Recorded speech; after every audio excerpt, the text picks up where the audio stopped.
candy bar can melt in the microwave without fire instead. Let me show you some video so you can understand. Scientist Percy Spencer was performing experiments on a device called a magnetron. Magnetrons generate powerful microwave radiation. During the experiment, he observed that the candy bar in his pocket was completely melted. Can you show me the application of the microwave? Let's continue watching this video. From this experiment, it was observed that a high-powered traveling microwave has the capability of heating food. But of course, this raises the question of what was in the microwave that melted the candy bar. Microwaves are electromagnetic waves in a particular spectrum. Like any other electromagnetic waves, they have oscillating electric and magnetic fields. If you track amplitude of the wave in a specific area, you can observe this oscillation. In the chocolate melting accident case, the oscillating electric field component of the electromagnetic wave is responsible for cooking the food. I still cannot understand, Mona. Let's see how oscillating electric field cook the food. Most of the food that we consume has water in it. Water is a polar molecule. The hydrogen atoms of the water molecule are placed at an angle of 104 degrees from each other, and both the hydrogen and oxygen atoms have charges. This makes the water molecule behave like a dipole. When an electric field is applied to the water molecule, it starts to rotate due to the torque produced on the dipole. Since in electromagnetic waves the electric field oscillates continually, the water molecules will keep on oscillating. Due to this oscillating rotation, the molecules rub against each other and produce friction and heat in the food.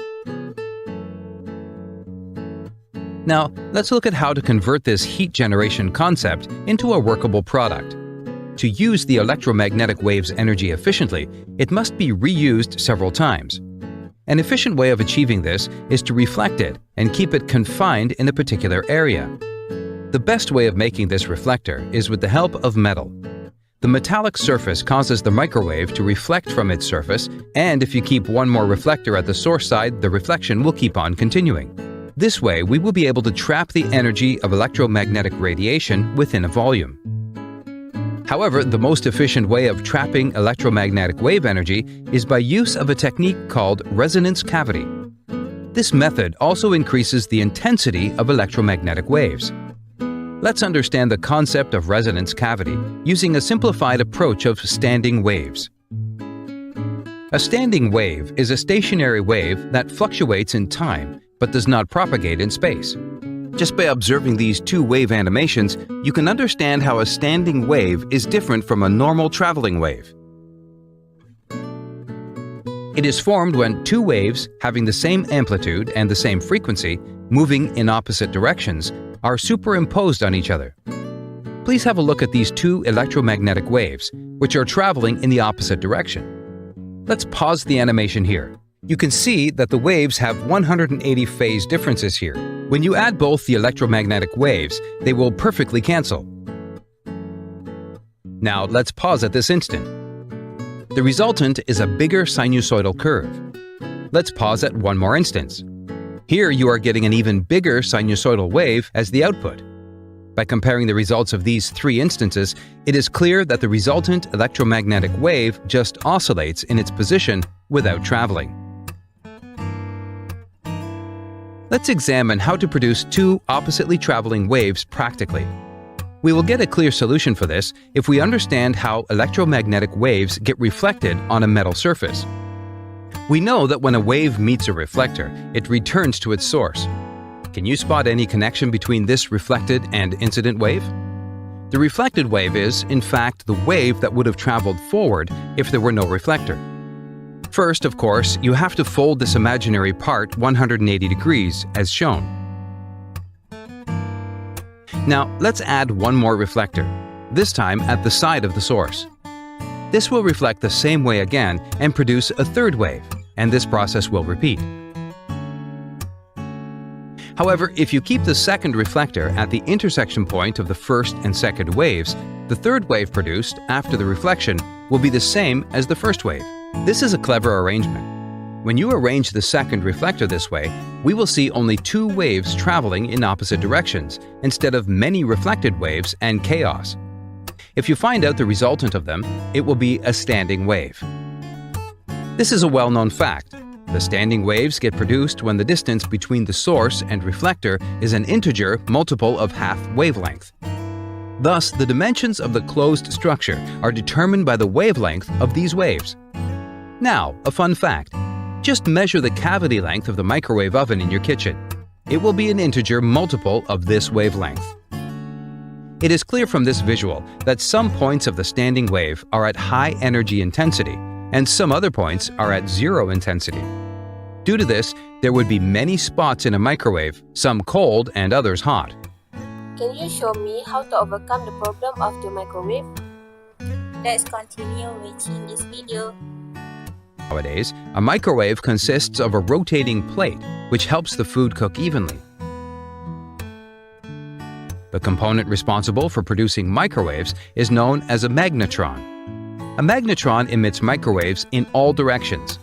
To confine the wave to propagate in one dimension, the magnetron is attached to the waveguide. From the waveguide, the waves come into the cooking chamber to heat food. Another question that has to be answered is whether microwaves are the only electromagnetic waves capable of heating food, or if there are any other waves that could accomplish the same result. Any electromagnetic waves have the capability to heat food, but they come with certain limitations. Waves with long wavelengths can easily pass through our food so that they won't be able to transfer much energy to it. Additionally, to get standing wave, large devices will be required.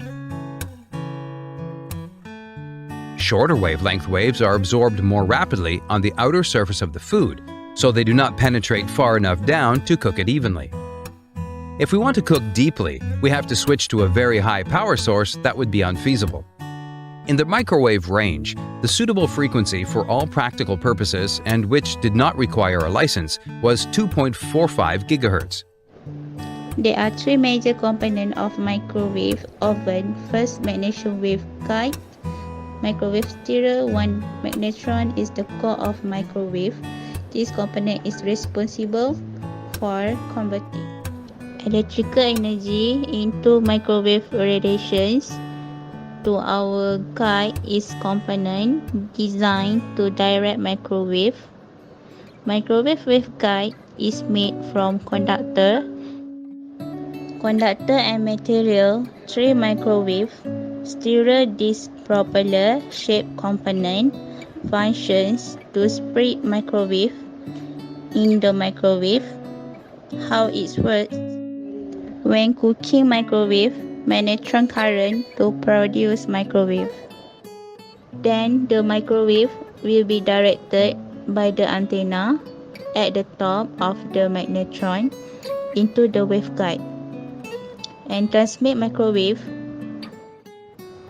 to a fan-like device called the stirrer. Then the stirrer spread microwave in the oven chamber. This microwave are then reflected by the wall in the oven and absorbed by food molecule. Microwave can interact with compounds that have dipole moments, such as water, because heat relay has an electrical field, and the magnetic field compound or positive-negative feed molecules are pushed back and forth to time the speed of the microwave frequency, which are about 0.9 billion of time per second. Therefore, they will rotate as they try to align themselves with changing electric field induced by microwave.